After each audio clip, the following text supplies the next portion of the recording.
ari abantu benshi tuje twiyumvira mbega gutegura iryo teka ukaba Joshua nivyo ni vyiza ariko turavye les commentaires ukuntu babatuka ata limite uyu novuga akagera gushika agera novuga kuri birebire nibiragera aho biguca intege kuvuga ngo ndabivuyemwo kuba mu vy'Imana numva umenga ndiko ndatuka gose je préfère kubihagarika iyo iryo twinovuga ribi ritameze neza niragushika novuga kuza kukugerageza biragoye cyane ko byo nshikira dufata uyu munsi umukuru w'igihugu araguteye iteka amukacu genda mu quartier nyumba kumeka kugira ngo naco maze wo vyibuka uzorabe sinishura sintuku wantutse sigira n'umwanya kandi madame naje bishingira intanye cyamvuga ngo I love them ndabakunda ni gikino okora kuko igihe nanje nari mwisi narakizwa naratuka aba pastor hari umuntu igeze kumbagamira cyane bakanambaza uyu muntu arakubangamira uyu muntu namaze kumusuzuma naragiye kumusuzuma mu isi y'imwema nari gusanga uwo muntu ari n'umwe ya shetani direct yari ko bakiriho ikinda kikubwiye kuko ndabizi hariho ubushobozi bwa Eliya bwo kwamagara umuriro ariko ngiye kutohoza nsanga na shetani ntamuzi nyamuntu kubera ko ngo shetani ntamuzi kubera ko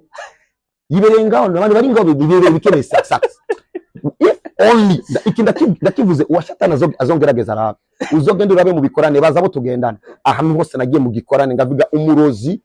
akomeye ngatihanye ejo nazo bakiriho abantu barazi biba ivyo sino bisubiramo nagiye ndavuga reka suzume uyu muntu ndamuraba nsanga bo mwijuru ho nariyo kuko umuntu avuga ivy'Imana nashobora ko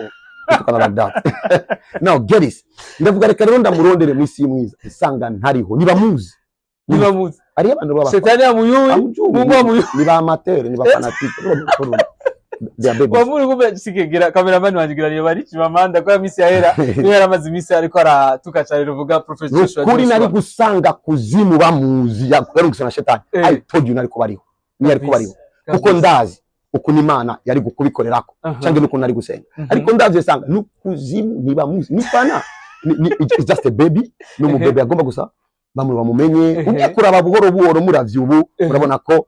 rimwe nari magomba nayo nyene kwinjiza mu ba menyesha makuru umukozi w'Imana kijya gikorwa cya Chris Ndikumana mwebwe mwacakiriye gute numunezero umaze kuvuga ngo Chris Ndikumana yakoze igikorane mu izina ryande rya Yesu nanje ngaba mvuga Yesu ntagize umunezero navuga uwundi mu Yesu gize umunezero bisigura ngo ya mbere aho nari kuba Imana iragaheza gibo uno munsi nashimye novuga kurondera novuga umukozi w'Imana Joshua kubijanye n'ukuntu mu mpera z'umwaka haboneka impfo nyinshi imisi yo kubaho k'umuntu irapanzwe mu isi y'imwema datahuritse Dawidi avuga ngo wamenye imisi yanje yose yo kubaho kwanje narabaho numwe ico ni kimenyetso cemeza ko ukubaho k'umuntu n'imyaka abaho kw'isi irapanzwe hari rero niwumva ko abantu bose babayeho kw'isi si Imana yonyene bafatira ingingo kuko n'isi y'imwemo barafata ingingo kabisa y'ukubaho kw'abantu ariko rero izo zindi Imana nizikomeye nk'Imana y'ukuri nazo ziramenya ngo uw'Imana izigamye nizo mukorako ariko utazigamwe n'Imana we izogenda gute utazigamwe n'Imana we arashobora kwicwa aho bashakiye bashobora kumukura aho bashakiye cyo gutuma tugira abantu bakizwe ndumva amakuru ya Kanani Imana ikura Isirayeli muri Egiputa ibatwara Kanani irababwira ngo bajya abantu gusigura ngo Imana imaze kubarambigwa ibyo bibakureko ikivuga ngo sinobica icyarimwe ocagwira ibikoko bisigura ngo ukubaho kwabo ni gusigura ngo bariko barabaho ukubaho kwabo kwa urutonde rw'Imana kugira ngo ntiyabica bose giturumbuka ariko yamaze kukugwaho rero abantu rero bamaze gukugwaho Imana kavuga sino mwicubu abana ni bamaramare reka ubyamara arangiza amashuri ariko muri liste yaravuye uwo muntu ari rejerere isi imwe bishoboye kumuhita nayishakiye shetani ashoboye kumuhita nayishakiye aho rero niyo kuzimu ironga umuryango wo guhitana abantu benshi mu mpera z'umwaka vuze gutyo kubera iki twarabaye ibihe by'ubuhungiro niyo twatangiye kumva aya majambo ni twatangiye kumva mu ishengero hano harimo twari buvira mu bihe byo guhunga tukira abana bato twarabona abantu benshi bapfa ku misho umwaka niyo twatangiye kumva iyo mvugo turamenya yuko mu isi kuzimu basaba amaraso menshi cyane isi mwiza iracakora isi mwiza iracakora kandi iratuzi kandi irabazi abantu babonye Yesu bwa mbere muri Bibiliya byo dusome neza n'abamagiciens n'abamajusi n'abarozi n'abantu barabinyenyeri saba pastori no iki cyo giteye isoni pourquoi décembre kubera iki décembre kubera iki bitaba novembre kubera iki bitaba octobre kubera iki bitaba muri juin kuri kiba bikora cyane muri December ndashima Imana cyane ko mu gukura natwe turabonye amasinema turazi ko ababona komba mwisho ndashima Imana ko vuze terme kugenda utamwengece twarakuze tubona komba mwisho kubera iki bahagurukije igisirikare cyose muri finale erega December ni finale erega inyuma ya December 2024 izo bipfuye kabisa kiretse umuntu inyuma ya December 2024 irapfuye kabisa iragiye da death irupfu rwa 2024 rurashitse 2024 nizo pigarutse none ni igiki bokora muri finale bisigira ngo effort bakoresheje mu kwezi kwa mbere yari nkeya kuruta iyo bakoresha ubu kuko imisio bafise bategereje gukora muri 2024 bategereje gushira ingomezi zose za nyuma bisigura ngo ari abaribwa kuribwa ni shetani ni mubi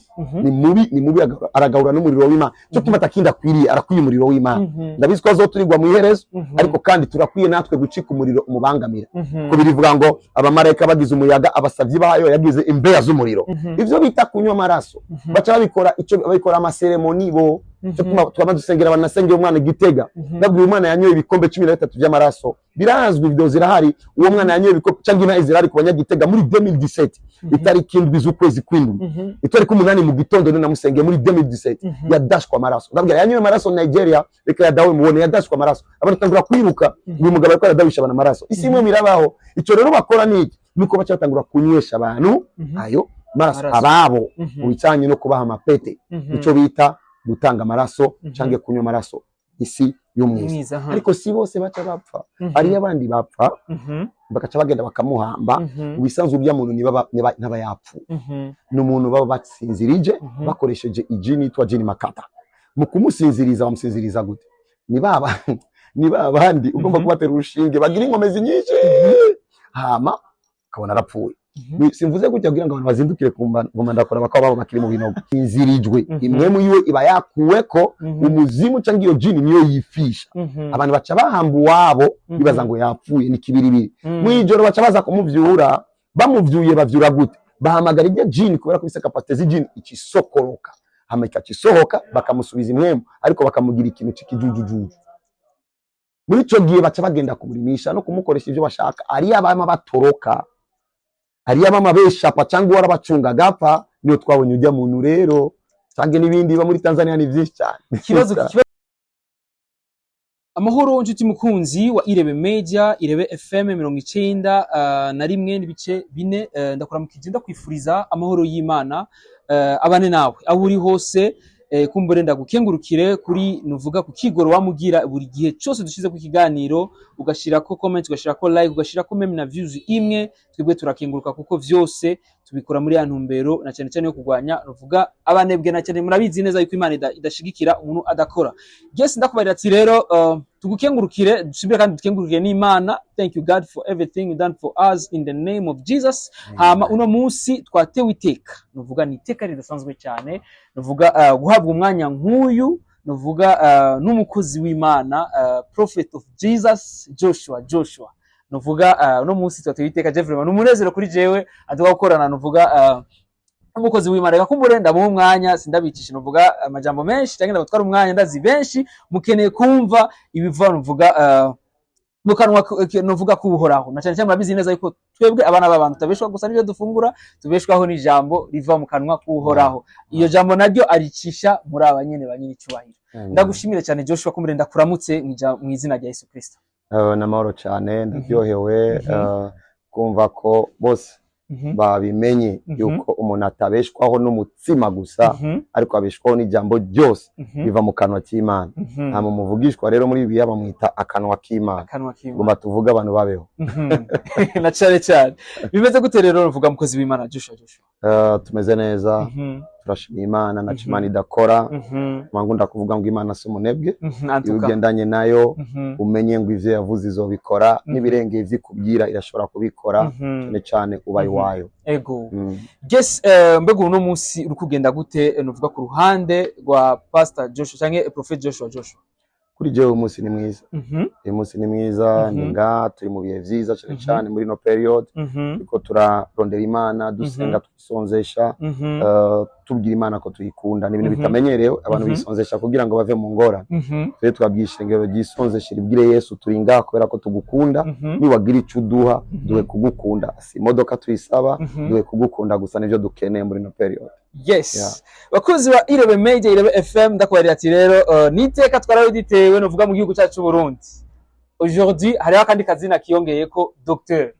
Mbega dutahure docteur w'ibiki, docteur mu ijambo ry'Imana, docteur mu buvuzi, docteur mu buhinga, docteur mu biki, kumbere tuvyumva iryo teka twarabe duteye. Ndanezerewe cyane kuba ubivuze kuko ni ibintu bitareko biratahurwa na bose, ariko biratahurika kuko kugira ngo utahure ivy'ivyo biba bimaze kwinjira muri milieu academique.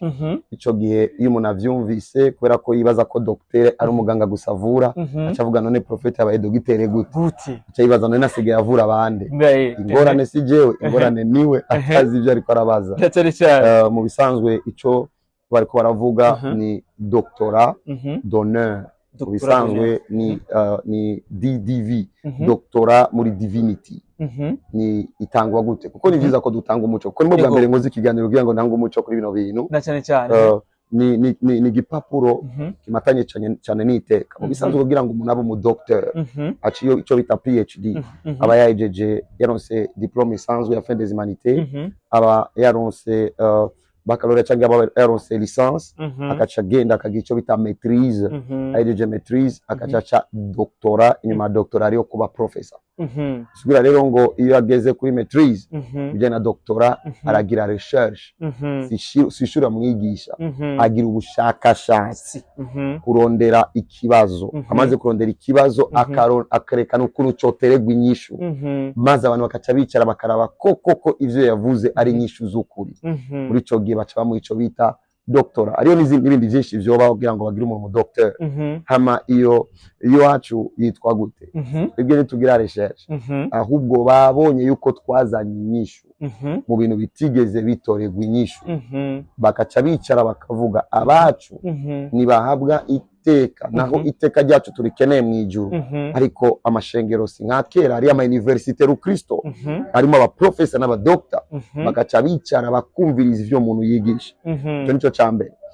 bakumviriza impact ivyo bintu bizana mu bifadika, kuko docteur azana inyishu. Bisigura ngo ihishurirwa umuntu aba afise nimba rizana inyishu, muri ico gihe baca biga inyishu azana zimeze gute. Baca rero impact muri societe birazwi, ibikorwa nkora vyo gufasha batishoboye, bakaraba icyo umuntu amariye igihugu. Abantu binjira muri kino gihugu buri kwezi baje kuraba Prophet of Jesus Joshua. Bamaze kubona ivyo ukaca rero uja mu ishure, iryo shure ukaca wiga ibintu bitandukanye, ari byo kubana n'andi madini, ari byo kwigisha kugira ngo nubigitsitaza, ariko n'abantu utume bafashwa atari tababangamira, kuko ari umuntu abwira ubutumwa abayisilamu umengo bariko barashwana. Kubisanzwe ivyo si vyiza, kuko umutumiye gukizwa ibisigura ko mutangurira mu ntambara, mutangurira mu rukundo, bamenye ko Imana ari urukundo. Ivyo rero bikaca bituma aba professor n'aba doctor bicara hasi bakaca bafata ingingo, bakavuga uyu mu rugezo agezeko, he is a doctor. So nico rero cyatumye baduha ico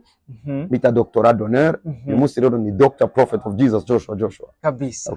Ni kibazo umuntu ashifuza kwa mbega hoba ari abandi ba docteur kumbere cyangwa hoba ari abandi bo nuvuga barateye, nuvuga iyo teka igihugu cyacu cyane gwabwo urupapuro rwa docteur, nimba batabifise mu maboko barabikwiriye. Ariyo benshi cyane muri kino gihugu babikwiriye, abatama bakoze ibintu byinshi cyane barabikwiriye. Kuba rero batashoboye guhura n'ishure ribirekonesa, bisiga ko batabikwiriye. Eko makuru mfise sindigeze numva umuntu cyangwa mbona umuntu bavuga ngo yayironse, sino nemeza ko babikwiriye vraiment. Kandi birazwi ko n'inyuma yo ngaho n'andi ma university ari muri processus yo kugira ngo ashobore kuterekonesa gutyo. Kuri je nizera ko ni imwe mu nzira gusa gukebura abantu bakamenya birabaho. Cyane cyane ariko ikindi kintu utazi, baraba n'umuntu ahamwa, umuntu atukwa, umuntu bahagurukiye,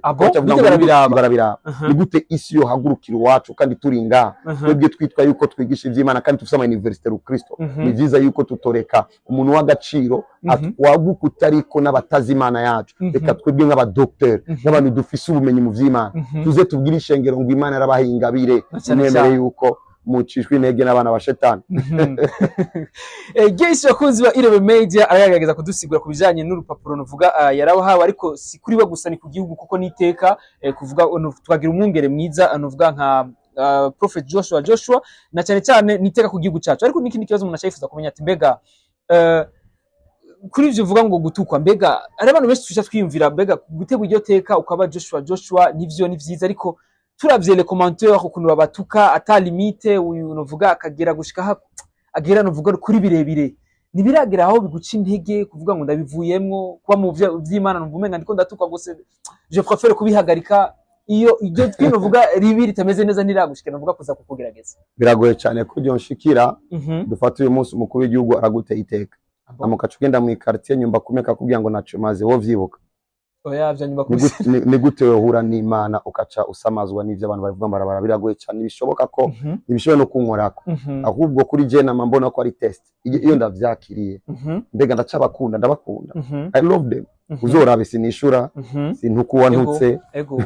sigira n'umwanya kandi madamu naje bishingira intanye cyamvuga ngo I love them ndabakunda ni gikino okora kuko igihe nanje nari mwisi narakizwa naratuka aba pastor kuko sinatahura ni gute no reka gutahura umuntu ari aho ataratahura icyo gusa namamfasha nababwira abantu ni byiza imbere yo kugira commentaire wiyumvire kabiri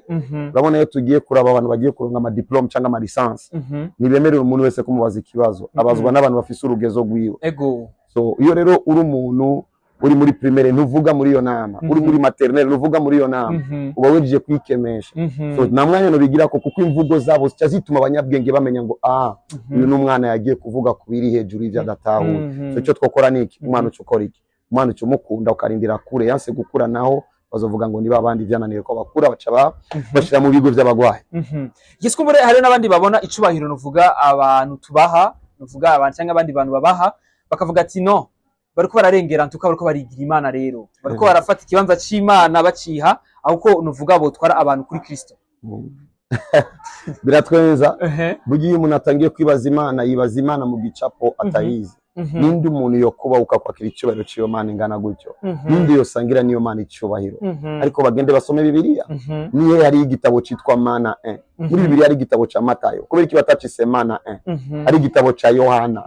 hari igitabo ca Luka hari igitabo ca Mariko ikinangaza rero ni vyakozwe n'intumwa usomye neza na kimwe bakoze byose vyakozwe mwe muyera kubera iki vyitwa ivyakozwe n'intumwa nukuri kubera iki bavuga ko vyakoze abantu bagomba yuko abantu bataha agaciro ab'Imana ya agaciro batabure Bibiliya zabo ariko muri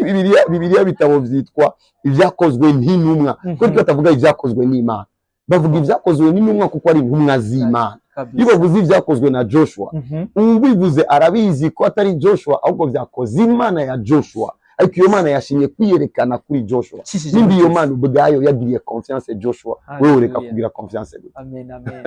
en tout cas réponse iri direct kadirumvikana cyane nishigwe hejuru yes ndabarira ati rero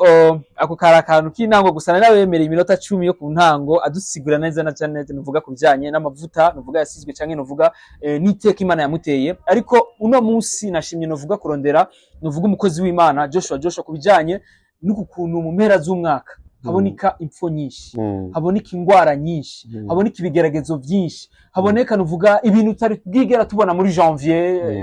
février je sais pas n'indi mezi ariko tukabibona cyane muri décembre kubera ikintu uvuga mukozi w'Imana cyane cyane wowe ufise iyindi histoire ufise ikindi gicapo kumbere wabarabayemo nuvuga muri isi ihumanye ya kera ariko Imana iragutera ife kirakuzana mu yindi isi y'umuco mbega bimeze gute nk'umuntu twebwe abantu twambaye mubiri tubigenze gute urakoze cyane naho nza kwishura nk'uwigeze kuba mwisi afite experience y'ivyagiye biba isi y'umwiza ivyikora naho nza kwishura nk'umuntu umusomyi wa Bibiliya naho kandi nza kwishura nk'umuntu abibona kuko birumvikana biraboneka ariko kandi ndafite na devoir yo kwishura nk'umudokteur bivuga ngo uvuze ko nishura nk'umudokteur negerezwa kuzana n'ivyo bita ubumenyi n'ubushakashatsi ubumenyi n'ubushakashatsi bwerekana yuko mu bisanzwe si mu Burundi gusa no kwisi abantu benshi bapfa ku mpera z'umwaka hamwe bavuga ngo igituma bigwira ni kubera impera z'umwaka habaho ama evenement menshi hama umuntu ntiyakozwe mu kwakira stress nyinshi carimwe canke asanze responsabilité zimurindiriye ni nyinshi ashoboye kugira shock mu mutwe kuko habaye besoin ya vyinshi ivyo vyitwa ubushakashatsi kuko abaganga ni baburi ico bavuga kandi bariho kugira ngo twemere ko nabo nyene bagira ico bakora nitwo n'abapinga kuko abagore bacu bavyarira kwa muganga abaganga rero bubawe cyane kugira ngo ivyo bavuga ari byo tubizana kugira ngo tuzane umuco tutirengagiza umuco wabo kugira ngo abatwumva nibaze ko twavuze n'abantu batazi ibyo ko baravuga cyo gutuma tubanje kuvuga ivyo ahandi naho bakavuga ngo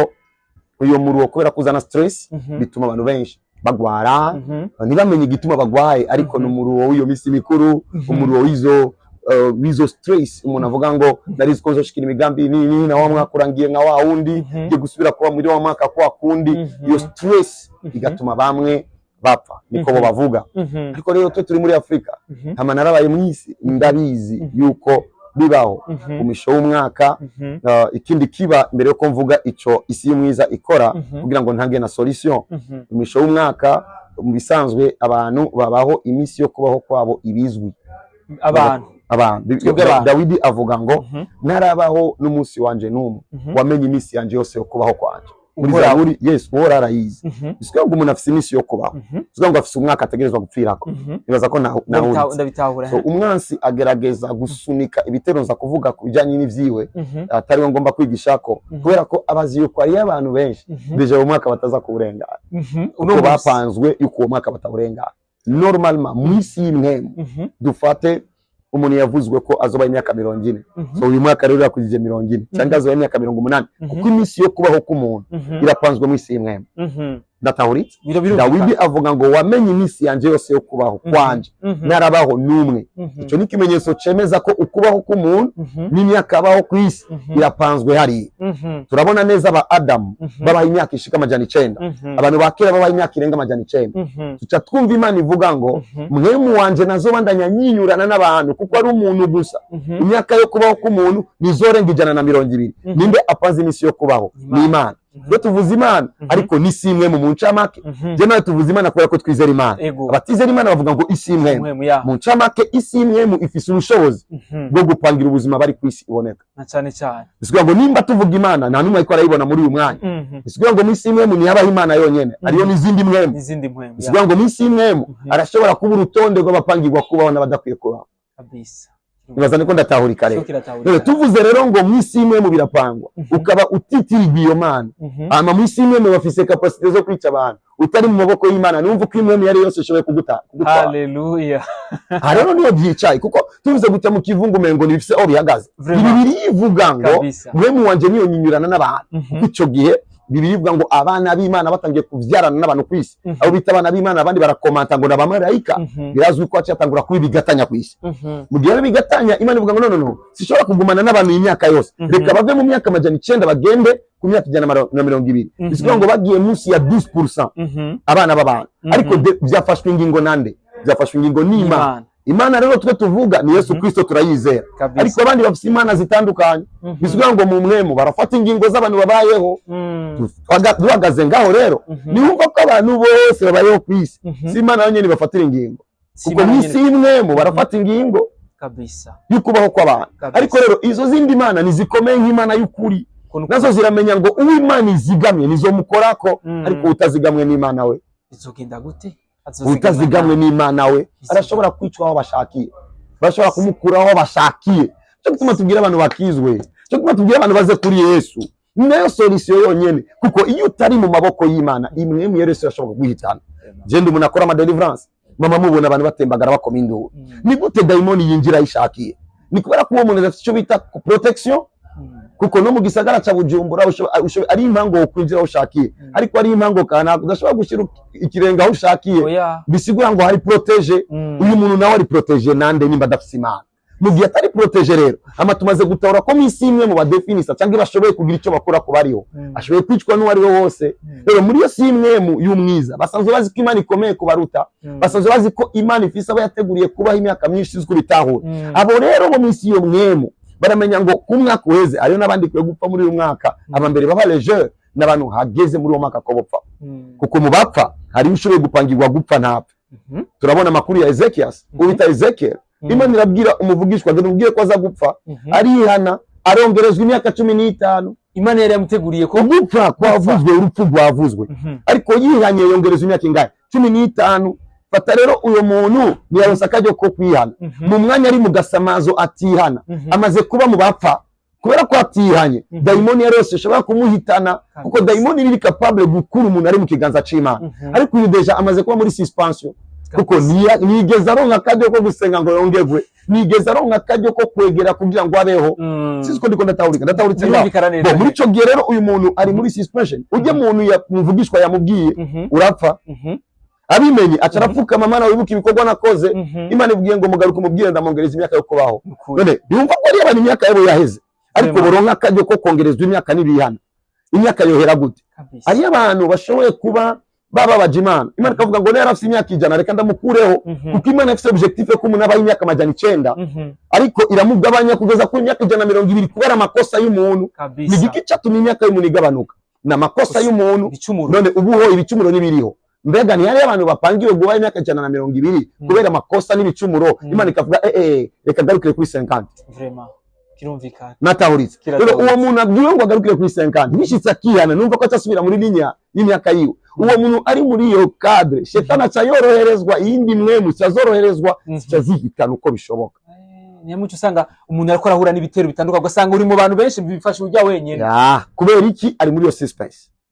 ari ngaho aho atagifise couverture kuko imisi yo kubaho yari panzwe n'Imana peut-être ubuzima bwarabaho Imana ivuze none sinobana n'uyu muntu gende uraba makuru ya Kanani abantu Bibiliya bayisoma bihuta gende uraba makuru ya Kanani Imana ikura Israeli muri Egiputa ibatwara Kanani irababwira ngo bajya abantu gusigura ngo Imana imaze kubarambigwa ibyo nibakureko ikivuga ngo sinobica icyarimwe ocahagwira ibikoko bisigura ngo ukubaho kwabo ni gusigura ngo bariko barabaho ukubaho kwabo kwa urutonde rw'Imana kugira ngo ntiyabica bose giturumbuka ariko yamaze kukugwaho rero abantu rero bamaze gukugwaho Imana ikavuga sino mwicubu abana ni bamara reka ubyamara arangiza amashuri ariko muri liste yaravuye uwo muntu ari bejerere isi imwe bishoboye kumuhita nayishakiye shetani ashoboye kumuhita nayishakiye aho rero niyo kuzimu ironga umuryango wo guhitana abantu benshi mu mpera z'umwaka vuze gutyo kubera iki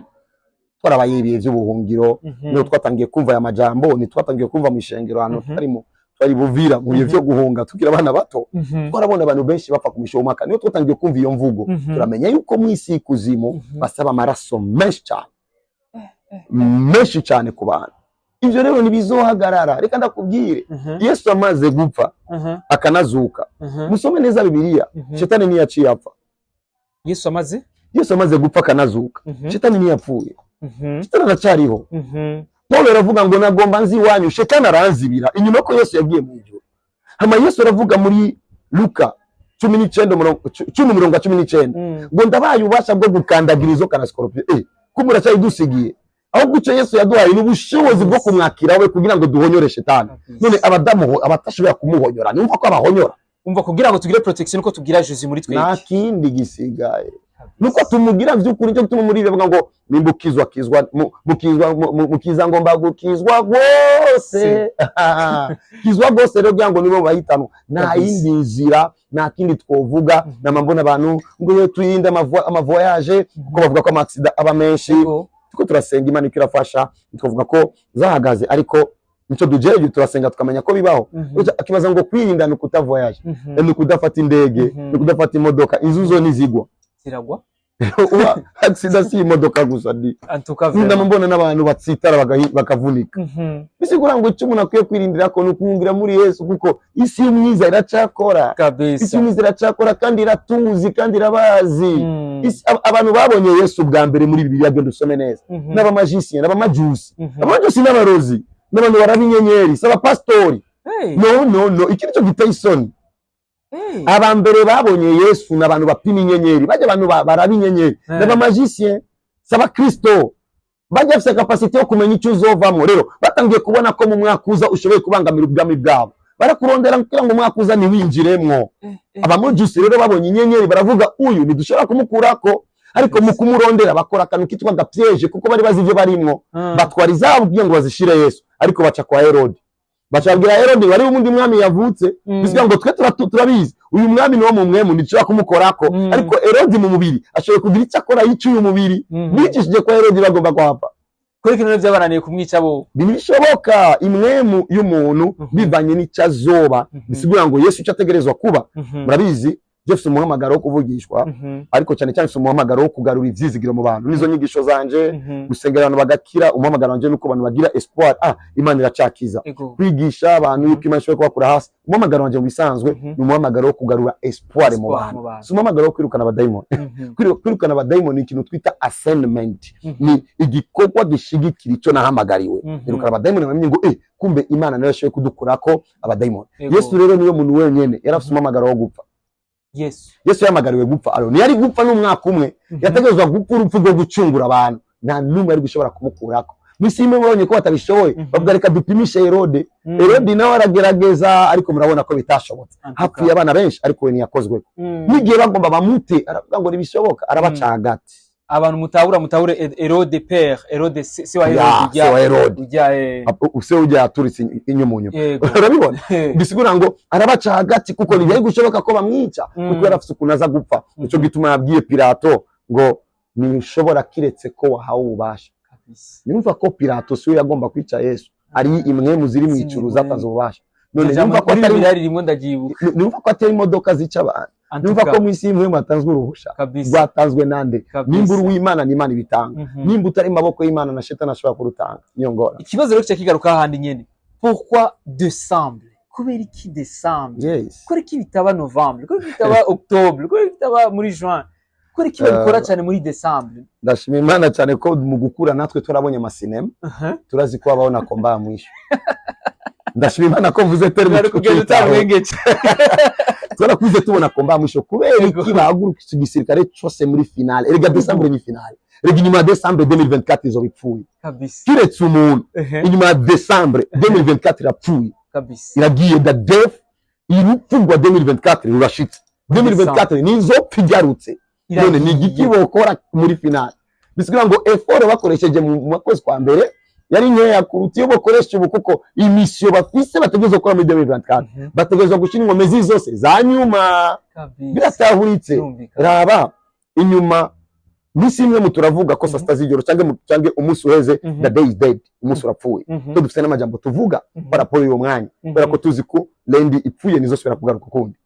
Hamwe n'amalive kenshi uradutumirira ku malive kenshi kutubarira amajambo tuvuga uri kuri nikora ko nzi utanguye. Umunsi utanguye utegezwa kugira icyo uvuga, umunsi uheze utegezwa kugira icyo uvuga, usamaye barakuvuga ko na umwaka rero uraheze mu kwa mbere sibyo bagerageze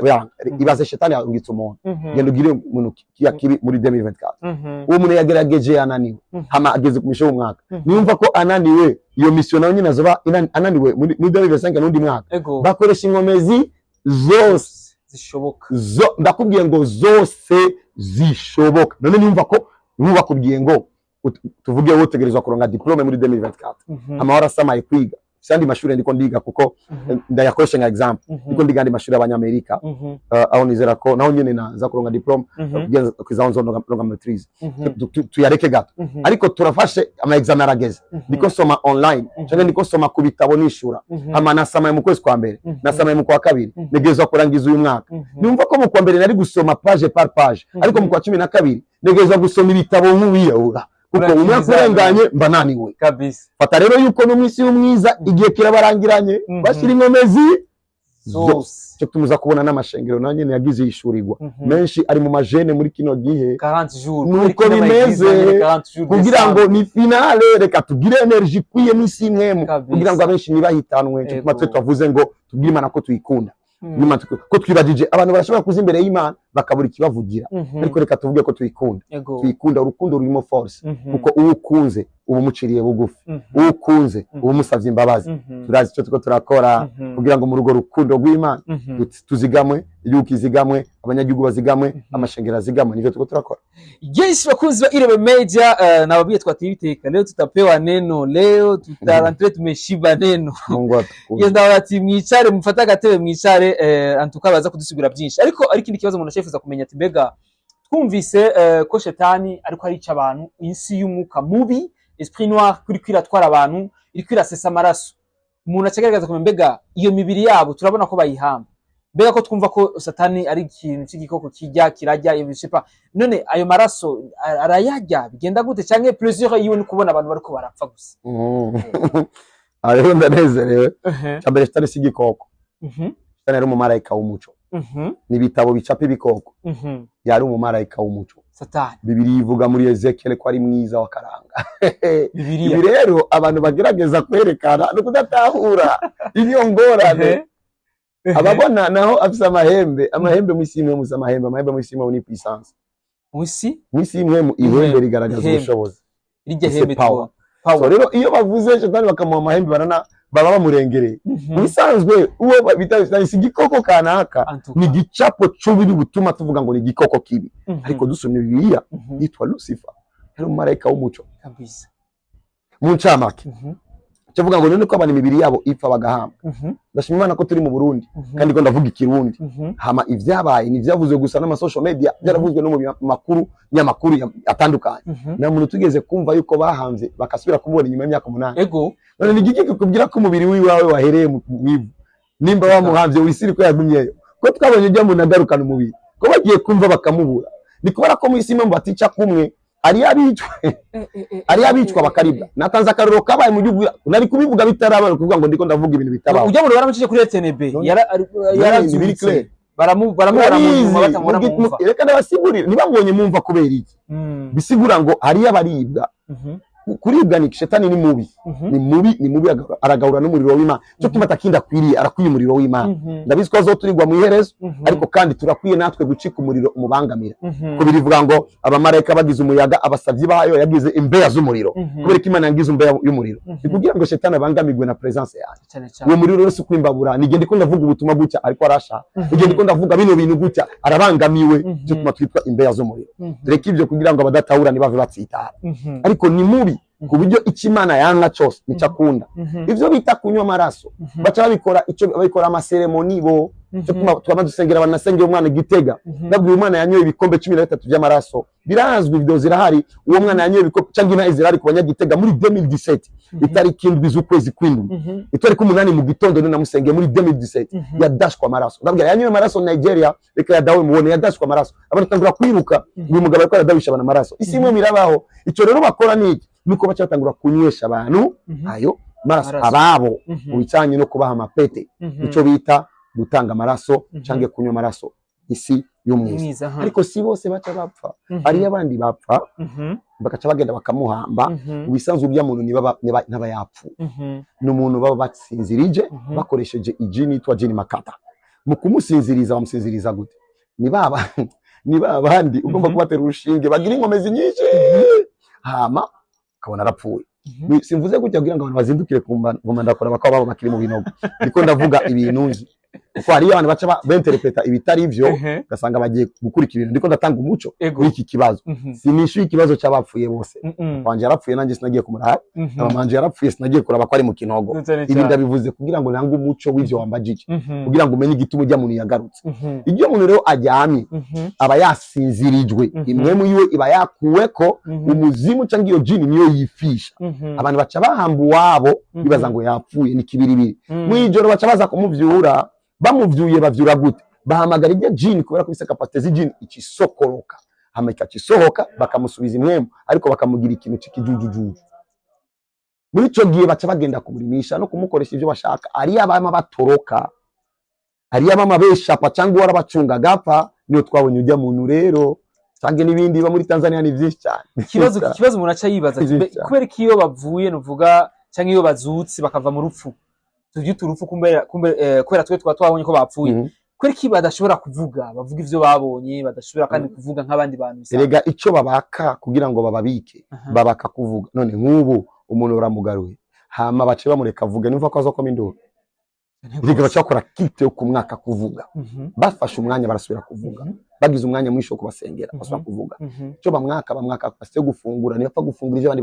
bafungura bizarema yo bagarutse birabaho ndashima Imana ko ndabivuze mu kirundi vyarabaye kandi amakuru yaramamaye nabwiye madame igihe kimwe ndambya bino bintu vyamenyekanye kugira ngo umunsi nzotanga inyigisho sizoboneke yuko ndiko ndazana erazi urira Imana biretse ngo babimenye kugira ngo umutu bivuga babimenye Tanzania viramaze kumenyekana ku buryo ari igihe n'umusenza asenga akavuga ngo ndabagaruye bakagaruka hano rero iyo blague nitwo ikora kuko boyita blague uvuga ngo n'umuntu mari mibikemo nyene nyuma y'inzu ariko ijya nkuru yatumye bamenya ngo birabaho kuko birabaho yuko bababaka abafise ingomezi imisi yemwe mashobora gusenga bagira abantu bagatoroka amaboko y'abari cyangwa abasenzi bo kwisanga bariko barasenga hama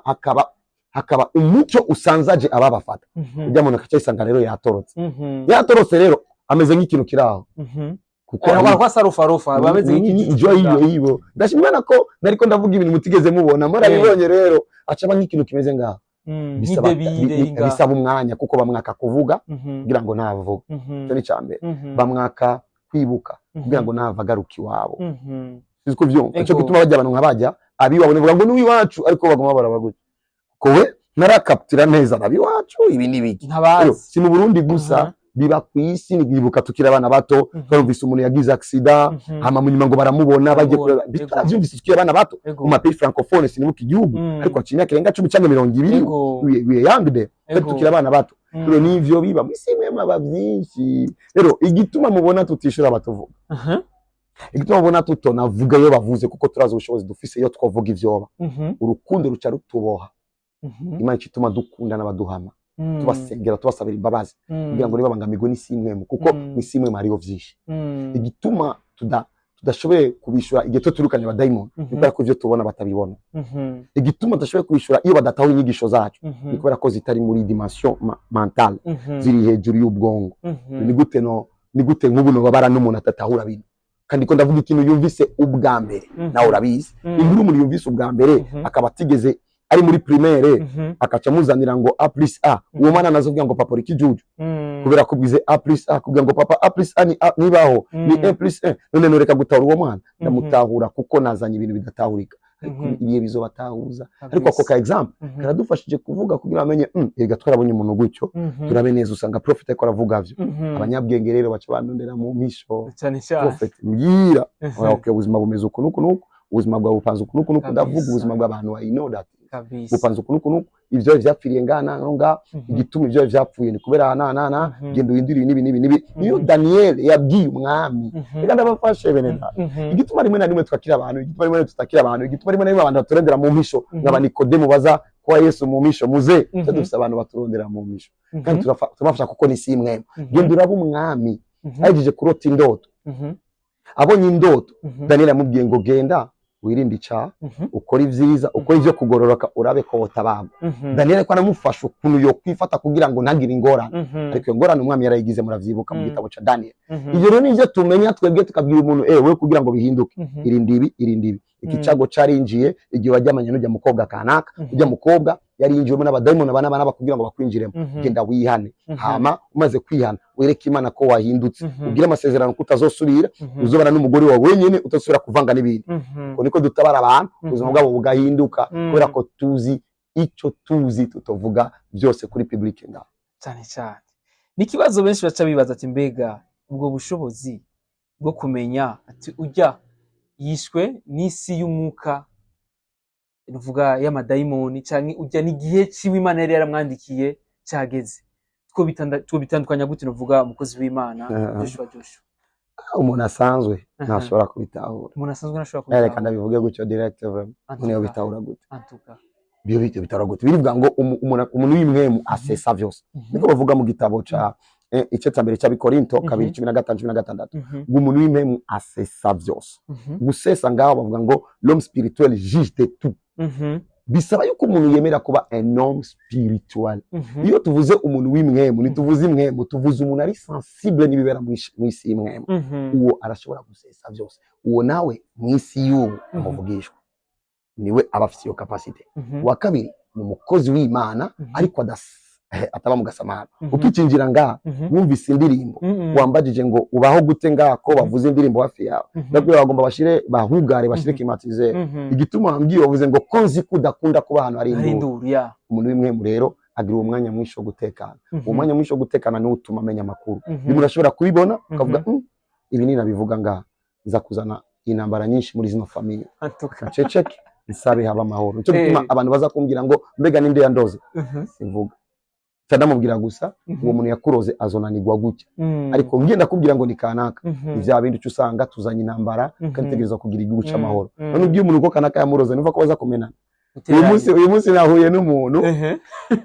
Imana ishigwe uko duhuriranye ni ntaye kuko nahandi nari kwivuga n'umuntu w'umupolisi ambwira prophet uranyibuka ambwira nguribuka ni je nari ngwaye ukuguru nari ngwaye nuko ndakwibutse ngo narakize ngo ndavuga Imana ishigwe hejuru ngo na wa muntu ni wambujije kuko mva ico gihe nari bwakize kizwa ari mbwa umuntu yari ngo renda muzi umuntu yatwaye umudamu wiwe n'ibiki bacamukorera ngo nagomba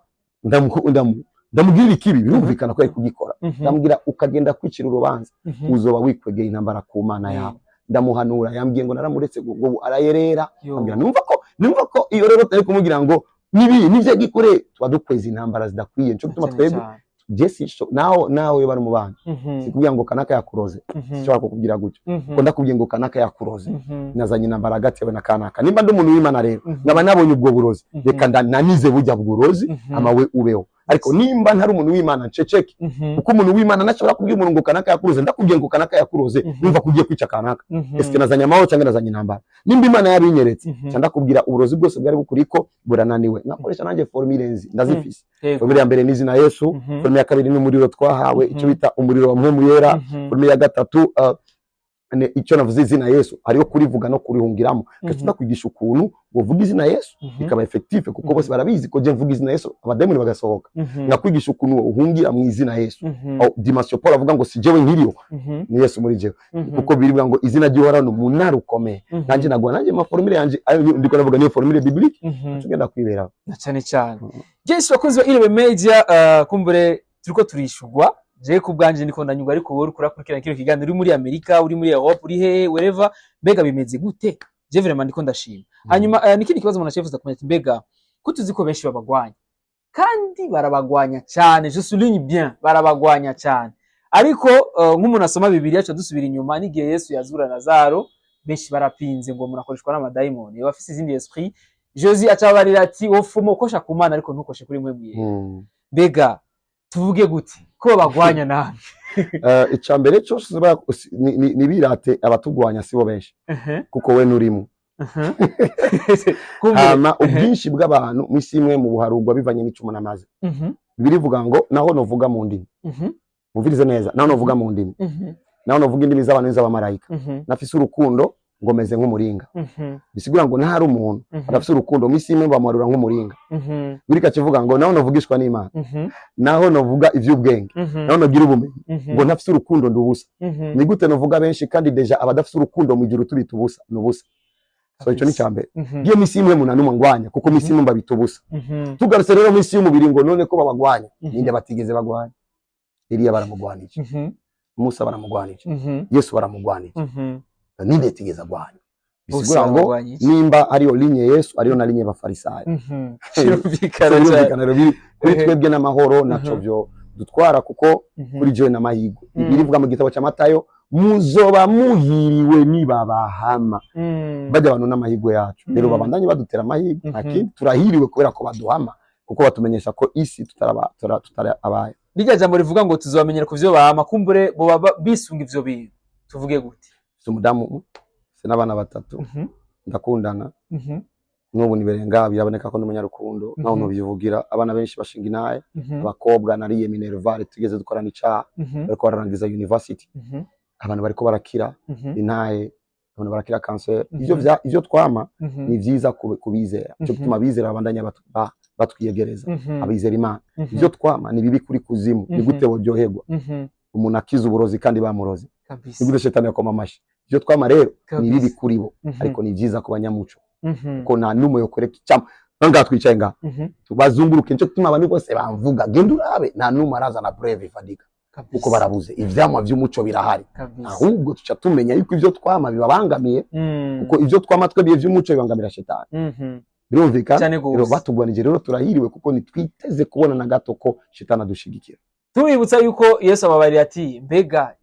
uwo mwuka mubi uwo kwemera yuko ubana n'ubundi Satani azabatsinzwe na shetani yokuruka na shetani niryo jambo ry'Imana urakoze kurizana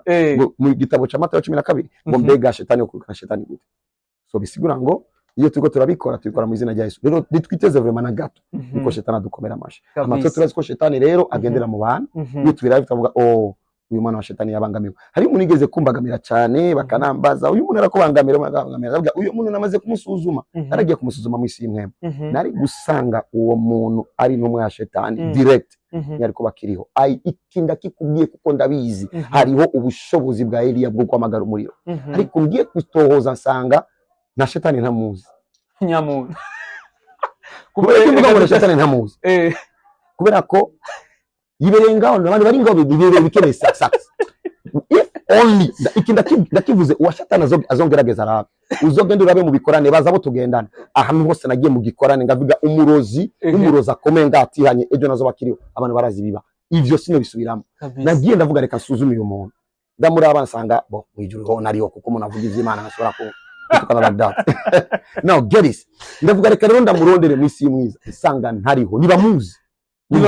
ari abantu baba Shetani amuyuyi Mungu amuyuyi ni ba amateur ni ba fanatique wamuri kumbe sikegera cameraman wanjigira niyo bari Chimamanda kwa misi yahera niyo yaramaze imisi ariko aratuka cyane ruvuga Professor Joshua kuri nari gusanga kuzimu bamuzi yari gusana Shetani I told you nariko bariho kuko ndazi ukuntu Imana yari gukubikorerako cyangwa nuko nari gusenga ariko ndazi sanga nukuzimu nibamuzi nifana it's just a baby no baby agomba gusa bamwe bamumenye ugiye kuraba buhoro muravyubu urabona ko rimwe nari magomba nayo nyene kwinjiza mu ba menyesha makuru n'umuntu araho gusa arondera uyo rero ucuva uyu jewe ndirasa ndumuna mufasha gufungura na mpamvu rero nimba ayoba afungura because of my videos ndashima Imana ko ndiko ndatangarasa antuka Yesu yakunzwe Irebe Media urumva yuko bahura n'intambara nyinshi na cyane abakozi b'Imana baragwana intambara nyinshi zigiye zitandukanye kumbure ni kibazo ca nyuma je cyanifuza kubaza nuvuga umukozi w'Imana tuko turabona Imana iruvuga iri kwiravyura iruvuga igihugu cyacu kirakiduza cyane ego turabizi neza ko ari abantu bacafuza igihugu cyacu mu bijanye na politike mu bijanye na economy ariko mu bijanye n'ubuvugishwa mu bijanye n'uvuga ni niterambere ku bijanye n'ijambo ry'Imana turiko turabona Imana ikirahagurutse nuvuga abakozi b'Imana bakomeye cyane twarabonye wewe waragiye mu musi heruka muri Kongo nuvuga twarakurikiranye destination yawe cyo mu Rwanda hariya urushika muri Kongo weheruka twarabonye Chris Ndikumana akoze ibihambaye muri Cote d'Ivoire mbega bijya bintu tubyite gute ndanezerewe cyane kuri icyo kibazo usomye Bibiliya neza avuga ngo ivyimwe nivyo vyazanye iboneka Imana nishobora guhindura forme igihe cyose Imana igomba guteza igihugu imbere isunika ivyimwe mu bibe vyinshi gendura be Nigeria haratangiye kuba bapasta Kristo ko baravuga ubutumwa gendura abo aho bageze kubera ko Imana ireka kwanza hagaguruka abapastori abavuga ubutumwa ibigomba yuko muri cyo kirere havugwa yandi majambo atandukanye n'amajambo mabi yagiye aravugwa iyi rero na kamoto kiterambere cyo gituma igena ariko kora ijya evenema navuze ngo Burundi butegerezwa gutera imbere nta kibuza ikora ko amajambo tuko turavuga amasomo tuko turavuga ariko agenda kura y'amajambo atacamaze nikurikira n'iterambere nta kabuza hama ibindi navyo vyibi na biriya isi yose niko bimeze ugiye muri Amerika uzosanga bavuga abantu ntibanyugwa bose Yesu n'umukozi w'Imana kijya gikorwa ca Kristo Ndikumana mwebwe mwacakiriye gute numunezero umaze kuvuga ngo Kristo Ndikumana yakoze igikorane mu izina ryande rya Yesu nanje ngaba mvuga Yesu ntagize umunezero navuga uwundi mu Yesu gize umunezero bisigura ngo ya mbere aho nari kuba Imana iragaheza gigo amen haleluya Imana ibandanye mwagura Imana ibandanye mwagurira biraryoshe reka nakubwira nari kumwe na madame modoka ndabafoto ndaba video uraba abantu bari kugikorana ijya mitwe yose yari kiravuga Yesu wanje ninde yakwiye kuvyibuha kirese jewe Imana iragaheza gigo rero amen amace mvuga ku washavuye asuzume neza Yesu avuga Yesu yakunzi Irebe Media kumbure twayaga byinshi na cyane reka kumbure tumureka afise izindi gahunda na anyivuruma yafuye nuvuga kuduha umwanya nyene bya bintu nyene bagateka kumbure byose n'ibikorwa by'Imana ariko ni kibazo kimwe cya nyuma cyo duheza ikiganiro mbega niye nyifato kumbure tubarira niki nuvuga utubwira mu gukora turi kiganiro kugira ngo tumenye uburyo twokwiproteja canke twosaba protection kumuremyi Imana yaturemye nuvuga muri no December tubyitware mu gute tubigenze gute Impanuro ya mbere udafise Yesu avuge ngo mwami Yesu ndakwakiri ngwino mu buzima bwanje mbere umwami n'umukiza Mana mbabarira mwe muyera nyobore kabaje kuvuga ivyo aratabaho ariko uza kuvyankawe ni gute Imana yo mwijuru yohangayishwa cyane no kugucunga uri kurapanga umukobwa muzoja gusambana kuri bonani kuva ari projet koko umbonera ko kwikira kuzigama nubona ko inyifato yawe itari gutegurira kuzigamwa nivyo kuzigamya cyane cyane inyifato nyayo reka turangiza umwaka dushima Mana warabanye nanje sinari mwiza ariko uramaye kurangiza uyu mwaka nibangaye bapfuye iyo niyo nyifato yonyene gira umutima w'amashimwe Mana ndagukunda wankunze ntabikwiriye bijya vyose nakoze bijya vyose nagendeyemo nibi namankora buri munsi jewe narababwiye ryari ndi kuri aeroport igena ariko nja Bukavu hama haragira umwanya nubu abari Dubai babimenye nzo bandi Dubai kandi zo kwakira abantu 20 Dubai nzo bandi Dubai muri kuno kwezi nyene baremera ama eglise hariya ko tuzi ko ari pays islamique Dubai irafise amashengero ariko bibaye vuba oya ziri kumugaragara bibaye vuba nzo bandi Dubai tariki 20 mu mwezi wa 12 ariko nagomba mvuge kino kintu ni vyiza yuko abantu bavuga ngo Mana merci, Mana urakoze. Ndiro kuri aeroport naricaye ndarabizi Imana ikirankorera, nibuka yuko ico genda ariko arategurwa kuja kwakira doktora, ndaraba ishengero ndongoye ubwiza bw'Imana buriyo winjira wose arabizi, ndaraba aho ngeze ndavye ndavuga Mana wankundiye iki, sanga nta n'ikintu na kimwe cyari gutuma Imana inkunda. Bisigura ngo ico nokora niki no gushimira iyo Mana yandinze. Niyo muntu yibaza ko atigeze akora ikintu kiza na kimwe, ivyo vyonyene bituma ushimira iyo Mana yakuzigamye ikakurekurira kugira imvura, byo biribwa ngo irekurira imvura babi nabeza. Nubwo buryo waronse niwe yaburekuye uyu mwisho w'umwaka inyifato nimwe yonyene. Seigneur merci, ndagukunda kuzigama, ariko reka upando kuri bonane nzonywigaziye. Ubona ko kuza kuzigama n'Imana uza kuzigama n'Imana koko nawe ga unakania kuanguka, unakania kulewa. Mungu akuchunge, ni Mungu gani? Change. Thank you kabisa. Yes, akoze ile bemeje kumbure ndabashimire cyane, ariko mbere y'byose reka tukengurikira Imana iyo yashoboye kuduvuga kuduha ubuzima, ikaduha kino kiganiro, ikaduha novuga namwe mu yarashoboye ko yakorera novuga muri Joshua. Tugukengurukire cyane. Je ndabashimiye cyane birese gano cyari kijyoshe cyane gose. Message antuka iri clear, kumbure twitere yuko twifuze izindi novuga message cyangwa novuga izindi conseil muzotwemera kuduha umwanya. Biro iringa sije yayorose Imana ikanshoboza nzovuga ivy'umuco wayo. Badatahuye nabo bakabona ko ari je navuze amakosa banyihanganira. Badatahuye ko ko bidatahurika ikindi kiganiro peut-être bandike ngaye ibibazo kugira ngo muzoze mubaze nanga umuco wuzuye cyo navuga. Kumbure ababa bifuza kumbure kumenya byinshi bamusenga kuri eglise yitwa gute? Eglise ni Sabaoth Church. Na masubiramo bino kuko kera twakorera mu Ngagara, benshi babaza mu Ngagara, ubu turi mu Kinama, ariko ahafatanye Kamenge Cibitoke na Kinama. Uvuye kuri Centre Jeune Kamenge cyangwa bava ku isoko mu Kamenge, aho Kamenge na Cibitoke bifatanye, ugeze aho biheza mbere yo gutangura Kinama ucibona Sabaoth Church. Ariko kandi bashobora kungurikirana kuri Prophet of Jesus Joshua kuri Facebook, bashobora kungurikirana kuri Joshua Prophet of Jesus kuri YouTube, Prophet of Jesus Joshua kuri TikTok, Prophet of Jesus Joshua kuri Instagram, na hano namwe tutari tuzomuvuga hose. Ndabatumiye mu makesha ababigomba cyane cyane, ndakavuga kanzo kavuga buri munsi. Ni vyiza gusenga, ariko ni vyiza gusengana na Elia. Ndi Elia kuko Elia asenga ari siri kumuriro uza kumanuka. Bino rero dusenge turi siri kumuriro umanuka, kama dutangura umwaka neza amakesha ya sozo. Imana ibahezagire. Yes, izasubira rero naho gutaha. Amahoro y'Imana agumane namwe, nibagiye subscribe. Bye bye.